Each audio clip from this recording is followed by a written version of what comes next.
राजाधिराज महाराज नु दिव्य स्वागतम, राजाधिराज महाराज नु दिव्य स्वागतम, स्वागतम स्वागतम दिव्य स्वागतम, दिव्य स्वागतम। स्वागतम स्वागतम स्वागतम दिव्य स्वागतम, दिव्य स्वागतम। वेदांती बहन जी, आपका बहुत बहुत स्वागत है। प्यारे साथियों, देखिए इतने व्यस्त होने के बावजूद भी हमारे लिए कितना प्यार है, बड़ौदा परिवार का कितना भाग्य है कि इतने महारथी हमारे लिए इतना समय, और वो भी एक दिन नहीं, 3-3 दिन के लिए समय निकाल करके मुरली की, आपका म्यूट है दीदी, म्यूट है, आप अनम्यूट करवाइए। तो 3-3 दिन निकाल करके हमें अव्यक्त मुरली की गहराइयों में आप ले जाएंगे। हमारा सौभाग्य ही नहीं तो और क्या है। और आज की मुरली का टॉपिक भी कितना सुंदर है, संगम युग की मर्यादाओं पर चलना ही करना है। तो ये संगम युग की मर्यादाओं में चलने की बात और उसमें पुरुषोत्तम बनना, तो ये मुरली वेदांत बहन जी से अच्छी गहराई में कौन ले जा सकता है, ये सवाल है। बड़ा ही उपयुक्त आज की मुरली का टॉपिक है। आपका बहुत बहुत स्वागत। ओम शांति। बड़ौदा परिवार को ओम शांति। बाबा के आप सभी बड़ौदा निवासी परिवार ने एक बहुत सुंदर उमंग उत्साह लेकर एक बहुत सुंदर प्रोजेक्ट शुरू किया। हमारे जयंत भाई, उनको बाबा ने जो भी प्रेरणाएं दी हो, ब्लेसिंग दिया हो, तो अनुभव सुनने और सुनाने की जो सीरीज शुरू की, तो मैं ये कह रही थी कि जिस दिन से शुरू हुई और जिस दिन क्लोजिंग हुआ, सब समय में साथ ही थी। भले फिजिकली मैं अफ्रीका में हूँ, आप बड़ौदा में है, पर जैसे मैं आप लोगों के साथ ही हूँ, ऐसा बहुत सुंदर अनुभव रहा। और मिनेश भाई घड़ी घड़ी यही कहता था कि स्पीकर ढूंढ के दो, अच्छे अच्छे टीचर्स दो, उनके अनुभव हम रखना चाहते। तो हमारा कंटिन्यूस वो काम था, हम ढूंढते थे किसका नाम देवे, किसका नाम देवे। तो जैसे आपका जो प्रोजेक्ट हो गया, वो प्रोजेक्ट में हम साथ ही थे और उसके द्वारा बहुतों ने अपने दिल के अनुभवों की बात सुनाई, और जो कईयों ने नहीं सुने थे उनको सुनने का गोल्डन चांस मिला। हम लोगों ने भी बहुतों का अनुभव पहली बार सुना। तो आप लोगों ने ये एक बहुत हिम्मत की, उमंग से कंटिन्यूस चलाते रहे। और ये इजी नहीं है कि हम इतने 250-300 लोगों का चलता रहे कंटिन्यूस। कई बार कोई सा काम हम शुरू करते हैं ना, तो उमंग उत्साह से शुरू करते, फिर थोड़े दिन चले जाते ना, फिर हम थोड़ा ढीले हो जाते हैं, और जब पूरा करने को आते हैं तब तो हमारा वो उमंग उत्साह इतना होता नहीं, होता है काम पूरा करो। मैंने आप लोगों का देखा कि बिगिनिंग में, मिडिल में या अंत में आप लोगों का उमंग उत्साह बिल्कुल कम नहीं था। वही उमंग उत्साह से आप लोगों ने शुरू किया और पूरा किया। ऐसा सुंदर अनुभवों की माला का प्रोजेक्ट, मैं तो ये कहूँगी कि ये तो बहुत सुंदर यादगार बन गई। कभी भी कोई सुनना चाहे तो सुन सकता है। तो बाबा के यज्ञ का जैसे एक खजाना बन गया। तो ये एक खाली बाबा के ब्लेसिंग को हम एक्शन में लाके हम ऐसा काम करें, ये आप लोगों ने यज्ञ में बहुत सुंदर देश विदेश के टीचर्स को अनुभव के लिए बुला के कमाल की है। उस बात का मैं कॉन्ग्रेचुलेशन आप सबको करती हूँ कि बहुत अच्छा आप लोगों ने चलाया। और अभी आप लोग ये जैसे एक नया प्रोजेक्ट करने जा रहे हो कि अव्यक्त मुरलियों का रिवाइज करना और प्रैक्टिकल उसको जीवन में लाना, चेक करना और चेंज करना। तो ये बहुत अच्छा, जब भी शुरू करते हैं ना, हमेशा हर एक कार्य जब शुरू करते हैं ना, तो इतना उमंग होता है। आप लोगों ने लास्ट प्रोजेक्ट में संख्या नहीं देखी कि कितने सुनते हैं, चाहे 10 सुने, 50 सुने, 100 सुने, 200 सुने, चलो उसी समय ना भी कनेक्ट हो सके, पर बाद में तो वो सुन सकते हैं ने। ये लक्ष्य रख के आप लोगों ने किया, तो आज भी लोग सुन सकते हैं। तो ये लक्ष्य अच्छा है कि हम संख्या को नहीं देखना है, परंतु बेनिफिट्स को देखना है कि यही नहीं हो बहुत सारे कनेक्ट हो गए, बहुत सुन रहे तो ही उमंग रहे, ऐसा कुछ नहीं। कई बार कोई एक भी सुनता है ना। देखो ये जो भगवत गीता है तो क्या है ना, वो कृष्ण और अर्जुन दो की बात है ना, कि कृष्ण सुना रहा है और अर्जुन सुन रहा है। परंतु वो गीता एपिसोड एक सारी दुनिया के अंदर, चाहे भारतवासियों के लिए चाहे विदेशियों के लिए, कि यादगार एपिसोड है। और इसका रियलिटी तो हम जानते हैं, वो तो भक्ति मार्ग में बना, पर उसकी रियलिटी तो हमें मालूम है कि रियलिटी है क्या। रियलिटी तो ये है कि शिव बाबा ने ब्रह्मा बाबा के द्वारा सुनाया और हम सब ब्रह्मा कुमार कुमारियों ने सुना। तो देखो हम लोगों ने अभी संगम पर जो किया उसकी यादगार कितनी सुंदर बन गई भक्ति मार्ग में, श्रीमद् भगवत गीता। और वो जो श्रीमद् भगवत गीता है वो एक बहुत ही सुंदर पुस्तक माना जाता है। और हम जानते हैं कि मुरलियों के द्वारा ही वो बना है। हाँ? अभी हम लोग जो मुरली सुनते हैं, धारण करते हैं, फिर उसको प्रैक्टिकल में अनुभव में लाते हैं, दूसरों को अनुभव कराते हैं, उसको रिवाइज करते हैं, तो ये सब बहुत इम्पोर्टेंट बात हो जाती है। तो हम सब बच्चों के लिए ये बाबा की जो 3 पेज की मुरली होती है वो रिवाइज करना भी एक बहुत बड़ा हमारे जीवन का स्टेप है। तो जब से बाबा आए बहुत सारी मुरलियाँ चलाई, बहुत सारा खजाना दिया, और अभी जो मिला हुआ खजाना है उसको हम रिवाइज करते जा रहे हैं।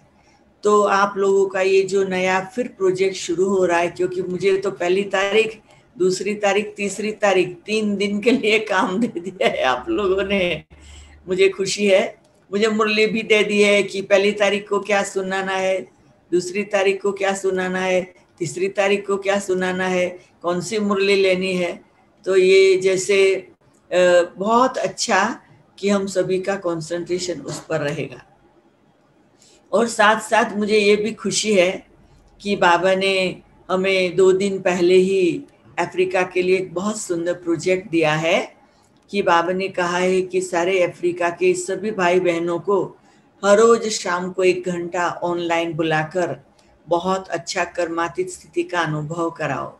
तो वो आज से शुरू होने वाला है। और कर्मातीत स्थिति का, साइलेंस का अनुभव कराने का प्रोजेक्ट, और उसमें अफ्रीका की सब कंट्री को इन्वॉल्व किया हुआ है। और हर एक कंट्री को 1-1 दिन साइलेंस रखना है, टीचर और स्टूडेंट सबको साइलेंस रखना है। तो कोई भी बात जब शुरू होती है तो हेड ऑफिस से, तो नैरोबी तो हेड ऑफिस है अफ्रीका की, तो आज हम लोगों का, सब टीचर्स का और सारे ब्राह्मण परिवार का साइलेंस का दिन है। सारा जैसे चारों तरफ सब मौन साइलेंस रखा हुआ है। और फिर शाम को अभी ये क्लास पूरा हो जाएगा तो 7 से 8 का वो विशेष अनुभूति का वो अफ्रीका के भाई बहनें कनेक्ट होंगे और सुनेंगे। तो आज से शुरू होगा, तो हर रोज हमारा 7 से 8 ऐसा रहेगा और 1-1 कंट्री वो अनुभव कराएगी। तो आज हमारा केन्या का नंबर है, हमें सबको साइलेंस में रहना है और 7 से 8 वो अनुभव कराना है। तो देखो वो अनुभव कराने के पहले आप बड़ौदा वालों ने मुझे पकड़ लिया कि 1, 2, 3 आप कराओ। तो अभी 3 दिन रोज मैं आपको क्लास कराऊंगी, उसके बाद हमारे अफ्रीका का क्लास रहेगा 7 से 8। तो ये तो बहुत अच्छा मिलन है और हमें खुशी है कि हमारा भी सारे दिसंबर का एक बहुत सुंदर प्रोजेक्ट है, कर्मातीत स्थिति का अनुभव करके दिसंबर को पास करे, साइलेंस की अनुभूति में दिसंबर को पास करे। तो ये बहुत सुंदर हम लोगों का एक चार्ट है कि किस दिन में अफ्रीका की कौन सी कंट्री इसमें इन्वॉल्व होके वो काम करेगी। तो अभी आप लोग भी जैसे हमारे साथ हो गए, तो पहले मैं जो मुरली जो मुझे मिली हुई है वो मुरली कुछ पढ़ते जाएंगे, कुछ बातें करते जाएंगे, कुछ अनुभव करते जाएंगे। मैं भाषण करना नहीं चाहती हूँ, मैं खाली मुरली सुनाना नहीं चाहती हूँ, परंतु साथ में वो स्वरूप बनना है। तो आज हम वो स्वरूप बनने के लिए उस प्रकार से सुनेंगे। तो ये मुझे 1 दिसंबर आज है और मुरली मिली है 21/4/83 की। और जो मुरली का सार है, संगम युगी मर्यादाओं पर चलना ही पुरुषोत्तम बनना है। ये जो टाइटल है वो कितना इम्पोर्टेंट है, हाँ? कि संगम युगी मर्यादाओं पर चलना ही पुरुषोत्तम बनना है। अभी हमें जो मर्यादाएं मिली हुई है, हम सब जानते हैं कि बाबा जब से आए, जो भी ब्राह्मण बनना चाहते हैं उनको वो मर्यादाओं का पालन करना जरूरी है।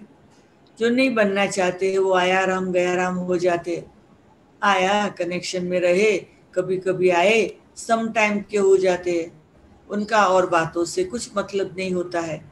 परंतु हम जो बाबा के ब्राह्मण परिवार के बच्चे हैं, जिन्हों को हमें ये लक्ष्य मिला हुआ है कि हमें संपूर्ण मूर्त बनना है, पुरुषोत्तम, पुरुषों में उत्तम बनना है।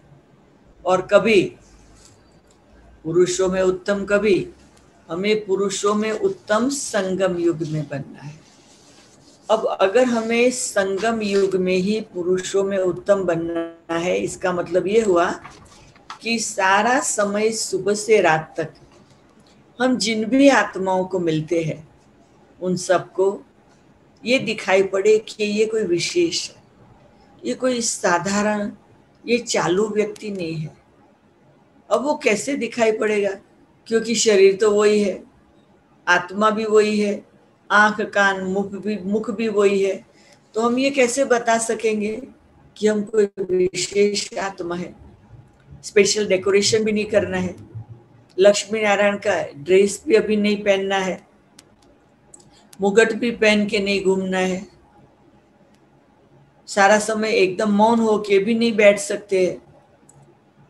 हमें अपना कर्म भी करना है, हमें सांस भी लेना है, हमें खाना है पीना है, उठना है बैठना है, चलना है फिरना है, शॉपिंग में जाना है, भाषण करना है, क्लास कराना है, योग करना है। हमारे सुबह से रात तक हमारा बहुत कारोबार है। हम पुरुषों में उत्तम बनके किस प्रकार से हमारा व्यवहार करें। पुरुषोत्तम बनना नहीं है अभी तो। आज तो ये सार में क्या है, संगम युगी मर्यादाओं पर चलना ही पुरुषोत्तम बनना है। तो बनेंगे बनेंगे बनेंगे ये नहीं। अभी ये सेंटेंस को हम थोड़ा और चेंज करते। क्या सेंटेंस को चेंज करेंगे? बनकर रहना है। बनना है ने तो वो कल हो जाएगी। हाँ हाँ बन जाएंगे, कोई बात नहीं, टाइम तो पड़ा है, अभी तो बहुत टाइम है, कोई हर्जा नहीं है, बन जाएगी। तो फिर बनना है बनना है बनना है में बनने में तो टाइम चला जाएगा। कौन सी घड़ी अंतिम घड़ी है पता नहीं है। तो हमें संगम युगी मर्यादाओं पर चलना ही पुरुषोत्तम बनकर रहना है। बनना है नहीं है, बनकर रहना है। हम पुरुषोत्तम की स्टेज पर रहे। दुनिया के जो भी मनुष्य आत्माएं हैं उन सब से हम न्यारे हैं, उन सब से हम अलग है, उन सब से हम विशेष है, उन सब हमसे हम महान है। हम फरिश्ता है। इस संसार में रहते हुए, लोगों के बीच में रहते हुए हम अव्यक्त रहे। व्यक्ति होते हुए भी हम व्यक्ति नहीं है, अव्यक्त रहे, अलौकिक रहे। लौकिक रीति से नहीं, हमारा व्यवहार डिवाइन अलौकिक दिखाई दे। हमारे हर एक व्यवहार द्वारा लोगों को आकर्षण हो। हम कोई भी काम करें, भले साधारण हो, पर हमारा वो साधारण काम देखकर किसी को मन करे। मुझे याद है एक बारी हमारा बड़ा डाइनिंग हॉल, वो बड़े डाइनिंग हॉल में 10 लोग सफाई में लगे हुए थे, फ्लोर साफ करने में अच्छी तरह से घिस घिस के। मैं भी लगी हुई थी। एक बहुत बड़ा सेठ आ गया। वो सेठ जो ज्ञान के कांटेक्ट में ज्ञान में वो सेठ आ गया। उसने बाकी को तो देखा, जब मेरे को देखा कि मैं तो फ्लोर घिस रही हूँ, साफ कर रही हूँ, मेरे हाथ में ब्रूम है, वो सेठ भी कहते मैं कर सकता हूँ। मैंने कहा करना चाहो तो भले करो। आपने तो कहते मैंने कभी ब्रूम उठाया नहीं है मेरे जीवन में, कभी मैंने ऐसे किया नहीं है। तो हमने कहा नहीं करो। तो कहते आप लोग क्यों करते हो, काम वालों से करवाओ ना, आपके पास तो काम वाले है तो काम। हमने कहा काम वाले करेंगे तो वो जैसे जॉब हम करेंगे तो भगवान हमारा भाग्य बनाता है, तो हम फ्लोर घिसेंगे, भगवान हमारी आत्मा को साफ करेगा। वो कहता है मुझे करना है, मुझे भी करना है, मैं भी चलता हूँ, मैं भी करता हूँ। उसने जिंदगी में पहली बार ब्रूम उठाया और ब्रूम उठा के साफ करने लगा। आप सोचिए। तो बाबा कहते आकर्षण मुहूर्त, आप झाड़ू लगा रहे हो, आपकी झाड़ू लगाने की जो स्टेज है वो इतनी आकर्षण वाली हो कि दूसरी व्यक्ति को मन कर जाए हम भी ये करें। व्यक्त मुहूर्त, अलौकिक मुहूर्त, आकर्षण मुहूर्त। और ऐसे नहीं थका हुआ चेहरा हो, उदास चेहरा हो, जैसे लेबर की तरह काम करते ऐसा लगे, ऐसा नहीं, हर्षित मुख। हमारा चेहरा इतना मुस्कुराता हुआ हो कि लोगों को हो कि अरे ये तो झाड़ू लगाने से इतनी खुशी मिलती है, चलो हम भी करें।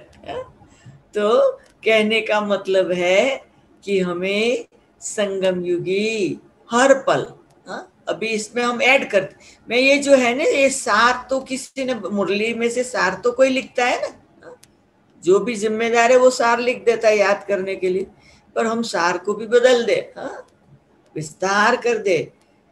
संगम युगी हर पल मर्यादाओं पर चलना ही पुरुषोत्तम बनकर रहना है। तो अभी इस ढंग से याद रखना, सदा आत्मिक स्थिति में स्थित करने वाले कौन, हमारे बाबा हम बच्चों को आत्मिक स्थिति में स्थित करता है। समर्थ स्थिति के हंस आसन पर स्थित करने वाला वो कौन है, बाबा। त्रिकालदर्शी अव्यक्त बाप दादा बोले, कौन बोलता है, कैसा बाबा बोलता है, सदा आत्मिक स्थिति में स्थित करने वाला बाबा, समर्थ स्थिति के हंस आसन पर स्थित करने वाला बाबा, त्रिकालदर्शी अव्यक्त बाप दादा बोले। अब क्या बोले बाप दादा, आज बाप दादा सर्व मर्यादा पुरुषोत्तम बच्चों को देख रहे हैं। कितनी ऊंची दृष्टि से बाबा हम बच्चों को देखते। हम चाहे मर्यादा का पालन करते हो या नहीं करते हो, परंतु बाबा हमको इतनी ऊंची दृष्टि से देख रहे हैं। संगम युग की मर्यादाएं ही पुरुषोत्तम बनाती है। ब्रह्मचर्य की धारणा खाली फिजिकली नहीं पर मनसा की भी पवित्रता के साथ, शुद्ध संकल्प के साथ बाबा की याद में भोजन बनाना है, बाबा की याद में भोजन खाना है। और क्या करना है, काम पे जाना है तो भी बाबा हमारे साथ है, काम कर रहे ऑफिस में तो भी बाबा हमारे साथ है, लोगों से व्यवहार करते हैं तो भी बाबा हमारे साथ है,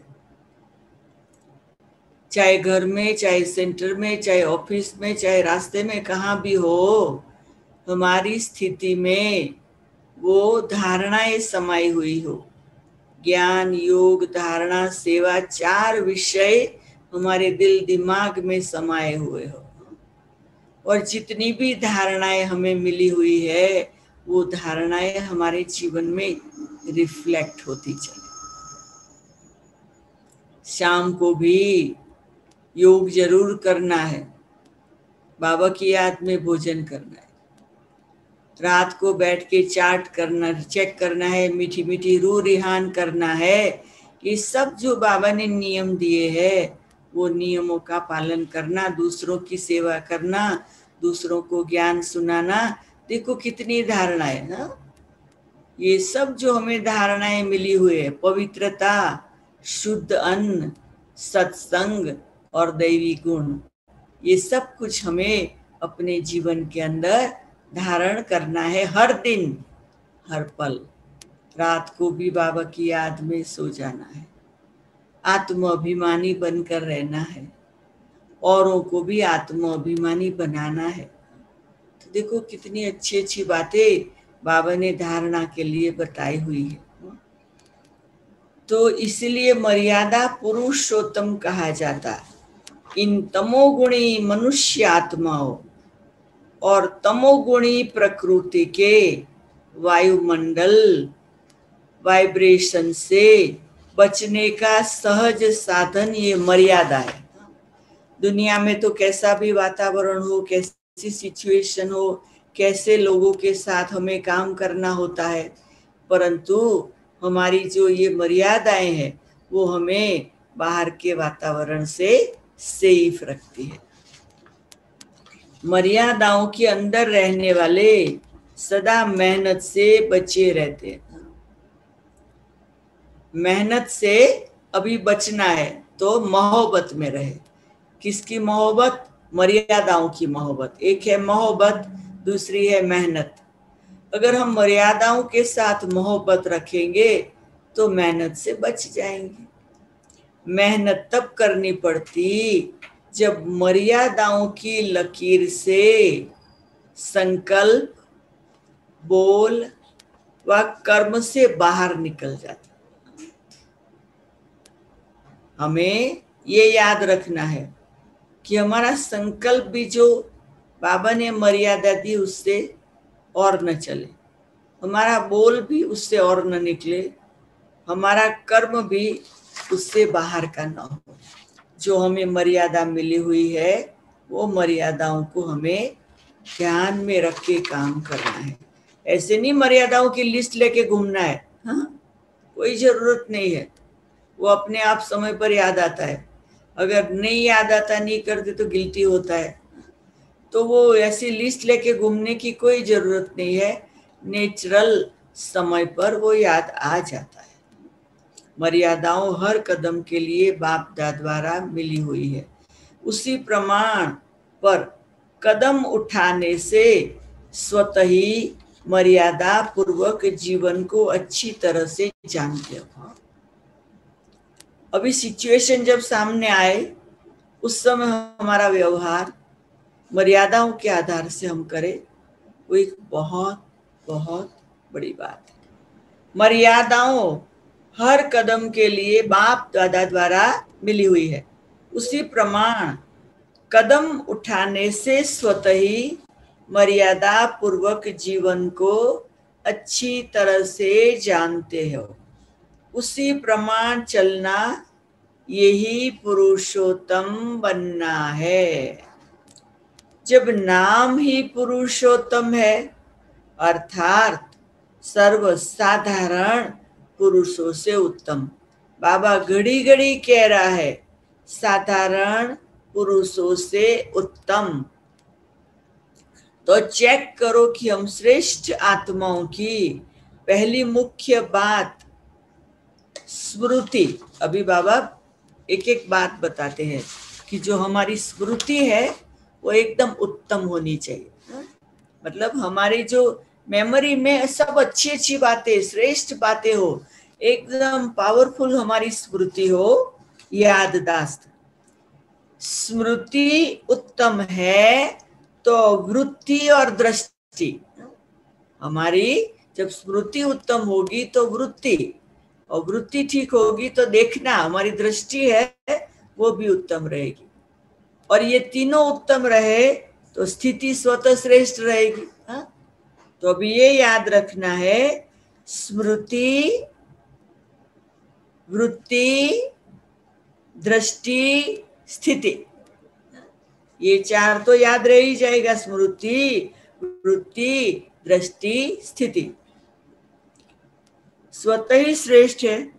स्मृति के मर्यादा की लकीर जानते हो? अभी जो हमारी स्मृति की मर्यादा कौन सी है, ये अभी एक एक बात का देखे। स्मृति की मर्यादा जानते, मैं भी श्रेष्ठ आत्मा और सर्व भी एक श्रेष्ठ बाप की आत्मा है। तो क्या श्रेष्ठ, ये याद रहे मर्यादा में। वैरायटी आत्मा है, वैरायटी पार्ट बजाने वाली है। ये पहला पार्ट नेचुरल रूप में स्मृति स्वरूप में रहे, देह को देखते भी आत्मा को देखे। ये समर्थ स्मृति हर सेकंड स्वरूप में आए। स्मृति स्वरूप हो जाओ। क्या हो जाओ? स्मृति स्वरूप। अर्जुन और कृष्ण, गीता में दोनों की जो रूहान चलती है, एक एक अध्याय बनता गया। आखिर में श्री कृष्ण ने कहा कि अभी मैंने तेरे को सब कह दिया, अब जो तुम चाहे वो करो। यथेच्छसि तथा कुरु, तुम्हारी जो इच्छा है वो कर, मैंने तेरे को सब कह दिया। अर्जुन ने जवाब दिया, नष्टो मोहा स्मृति लब्धा, मेरा मोह नष्ट हो गया, मुझे सब स्मृति आ गई। नष्टो मोहा स्मृति लब्धा, बस तब गीता पूरी हो जाती है, क्योंकि उसका मोह नष्ट हो गया, उसको सब स्मृति आ गई। तो स्मृति स्वरूप हो जाए। सिर्फ सिमरण में न हो कि मैं भी आत्मा, ये भी आत्मा, रटना नहीं है कि मैं भी आत्मा, मैं भी आत्मा, तुम भी आत्मा, नहीं, ऐसे कुछ नहीं। मैं हूं ही। अब ऐसे थोड़े मैं बोलती हूँ मैं भी जानती हूँ, मैं भी जानती हूँ, मैं भी जानती हूँ, सुबह से रात तक मैं तो हुई, तो क्या बोलने का। तो अभी बाबा ने पाठ पढ़ाया, आत्मा हो ही, तो उसको रटने की जरूरत नहीं है। लेकिन मैं भी हूं ही आत्मा, ये भी है ही आत्मा। इस पहली स्मृति की मर्यादा स्वयं को सदा निर्विघ्न बनाती है और औरों को भी इस श्रेष्ठ स्मृति के समर्थपन के वाइब्रेशन फैलाने के निमित्त बन जाते हैं, जिससे और भी निर्विघ्न बन जाते। हम खाली अपना ही निर्विघ्न नहीं, हमारा मर्यादा पुरुषोत्तम की मर्यादा की धारणाओं से हम दूसरों को भी मदद करके निर्विघ्न बना दे। पांडव सेना मिलन मनाने तो आई, लेकिन मिलन के साथ साथ पहली मर्यादा के लकीर का फाउंडेशन स्मृति स्वरूप, स्मृति भव का वरदान भी सदा साथ ले जाना। बाबा कहते हैं यहाँ से जाओ तो स्मृति स्वरूप, याद करना नहीं पड़े, याद है उसको करने का क्या। स्मृति भव ही समर्थ भव है। जो भी कुछ सुना उसका एसेंस क्या ले जाएंगे, एसेंस है स्मृति भव। स्मृति भव, वो कहते हैं ना, भव माना एक आशीर्वाद की बात है ना। इसी वरदान को सदा अमृत वेले रिवाइज करना। बाबा ने अमृत वेले के लिए बहुत सुंदर कहा, स्मृति भव। अब बाबा के सामने बैठे क्या चर्निंग करने का, क्या कमेंट्री, क्या गीत, कुछ नहीं, बस मैं तेरी हूं तू मेरा है, वो स्मृति में बैठना है। कहना भी नहीं है बाबा मैं तेरी हूं और तू मेरा है, कुछ नहीं, स्मृति स्वरूप, स्थित प्रज्ञ, बुद्धि स्थिर हो गई, एकाग्र हो गई। तो हर कार्य करने के पहले इस वरदान के समर्थ स्थिति के आसन पर बैठ निय कर व्यर्थ है वह समर्थ है। चेक करना है, बैठकर हमें ये चेक करना है कि ये क्या है, हा? फिर कर्म में आना है। कर्म करने के बाद फिर चेक करो कि कर्म का आदि काल और अंत काल तक समर्थ रहा, ये चेक करना है, हा? शुरू किया जो स्टेज थी, अंत तक वही स्टेज रहे, बाबा कहते।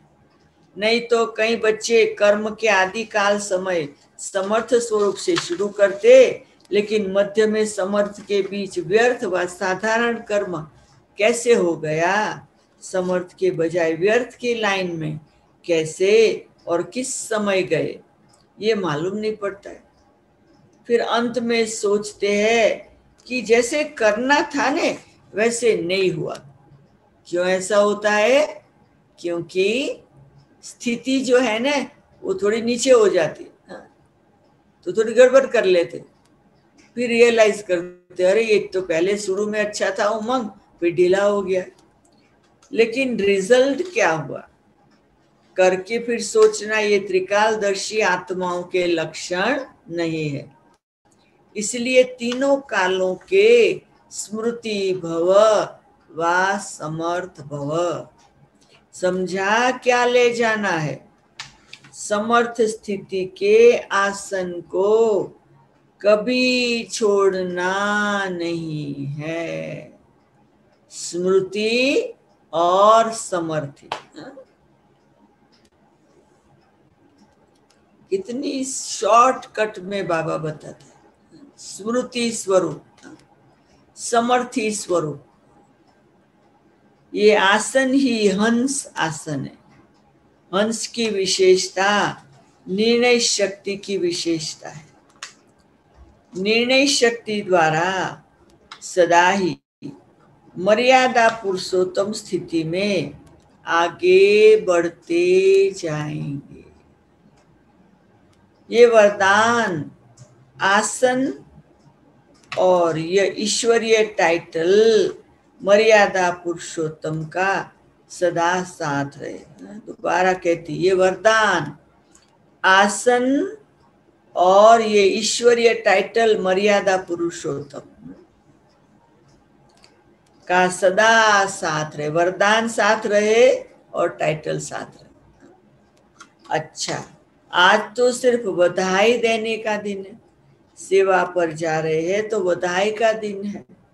लौकिक घर नहीं, लेकिन सेवा स्थान पर जा रहे हो। अपने घर को घर नहीं समझे, सेवा स्थान समझे। अपने शरीर को शरीर नहीं समझे, मंदिर समझे। अपन को खाली आत्मा नहीं समझे, इस शरीर रूपी मंदिर में बैठा हुआ देव है। बगलों के बीच भी जा रहे हो, लेकिन सेवार्थ जा रहे हो। कर्म संबंध नहीं समझ के जाना, लेकिन सेवा का संबंध है, ये याद रखो। कर्म के बंधन से नहीं, सेवा का संबंध है, इसलिए जा रहे हैं। तो ये है कर्मातीत स्टेज। देखो हम लोग अभी यही पुरुषार्थ यहाँ कर रहे हैं, अटेंशन दे रहे हैं कर्मातीत स्थिति के अनुभव में जीने का। कि सब कुछ कर रहे हैं लेकिन कुछ नहीं कर रहे, बस ऐसे बड़े समुंदर में स्विमिंग कर रहे। कर्म संबंध चुकतू करने नहीं बैठे हो, लेकिन सेवा का संबंध निभाने के लिए बैठे हो। कर्म बंधन नहीं, सेवा का बंधन है। कितना सुंदर, कोई कर्म बंधन नहीं, जो भी कर रहे वो सेवा का जैसे संबंध हो गया है। अच्छा, सदा व्यर्थ को समाप्त कर समर स्थिति के हंस आसन पर स्थित रहने वाले, हर कर्म को त्रिकालदर्शी शक्ति से तीनों काल समर्थ बनाने वाले, सदा स्वतः आत्मिक स्थिति में स्थित रहने वाले ऐसे मर्यादा पुरुषोत्तम श्रेष्ठ आत्माओं को बाप दादा का याद प्यार और नमस्ते। बाबा ने हम बच्चों को एक छोटी सी मुरली में बहुत सुंदर सुंदर बातें बता दी। पुरुषों में उत्तम, पुरुषोत्तम बनने के लिए हमें बाबा से मिली हुई मर्यादाओं को याद रखना। हम अपने डेली रूटीन में अनुभव करते हैं कि हम बाबा की कई बातें भूल जाते हैं। बाबा हमको बहुत कुछ कहता है। जब व्यवहार में आते हैं तो बाहर का वातावरण हमें असर करता है, हमारी स्थिति ऊपर नीचे हो जाती है। कभी सफलता मिलती है, कभी निष्फलता मिलती है तो उसकी इफेक्ट आ जाती है। कभी कोई मान से बुलाता है, खुश हो जाते। कभी कोई इंसल्ट करते हैं, बुरा लग जाता है। कभी कुछ फायदा होता, खुश हो जाते। कभी कुछ नुकसान होते तो दुखी हो जाते। अच्छी हेल्थ है, खुश रहते हैं। हेल्थ बिगड़ जाती, सैड हो जाते हैं। ये सब क्यों होता है? क्योंकि हमने जो बाबा ने कहा है वो मर्यादाओं को याद रखे, जीवन में धारण पूरे ढंग से नहीं किया।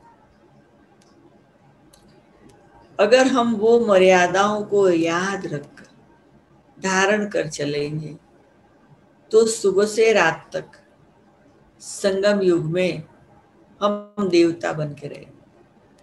संगम युग है ब्राह्मण जीवन, पर देवता बन के रहने का जीवन। तो अभी से हमें अपना भविष्य सामने रखना है। भक्ति मार्ग में पुरुषोत्तम मास आता है। फिर पुरुषोत्तम मास ने सारा मास कोई उपवास करता है, कोई कथा करता है, कोई नदी में जाके स्नान करता है, कोई ब्राह्मण को खिलाते हैं। तो पुरुषोत्तम मास की भक्ति मार्ग में भी बहुत महिमा है। और कहते हैं कि सारा मास हम उपवास करें, हम भक्ति करें तो वो मास के अंत में हमें कुछ मिल जाता है। ये कुछ शब्द याद कर लो, सारी मुरली तो याद रहेगी नहीं, पर रखने की जरूरत भी नहीं है। क्यों? क्योंकि ये तो सब कागज है। ये कागज तो कागज ही रह जाएंगे, पर कागज से जो हम सार उठा लेंगे, बाबा के नॉलेज का जो एसेंस है उसमें स्थित हो जाए, फिर हमें कुछ करना है। शिव बाबा क्यों है? भगवान भगवान क्यों है? वो सार में रहता है, वो विस्तार में नहीं आता है। कछुआ समेट के बैठा रहता है, तो बाबा है ना, समेट के बैठा रहता है बस। न उनको दिन की चिंता, न रात की चिंता, न खाने की चिंता, न पीने की चिंता, न सोने की चिंता, न घर सजाने की चिंता, कोई चिंता नहीं। न बच्चों की चिंता, न कुछ चिंता। वो चिंता से परे है। क्यों? वो अपनी स्थिति में स्थित है, इसलिए वो भगवान।